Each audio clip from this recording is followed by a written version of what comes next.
Kondisi Makobrimob Kota Raja, Kota Jayapura sempat memanas setelah diserang oleh massa pendukung Lukas NMB. Serangan itu buntut dari ditangkapnya Gubernur Papua tersebut oleh Komisi Pemberantasan Korupsi Selasa siang tadi. Lukas NMB diamankan saat tengah berada di sebuah restoran di distrik Abepura sekira pukul 11.00 waktu Indonesia Timur. Dari rekaman CCTV Brimob Kota Raja, detik-detik penyerangan jelas terlihat.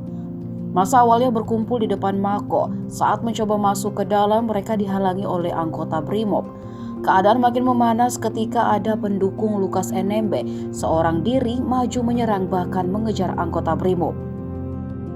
Ia membawa semacam kayu balok untuk memukul anggota Brimob.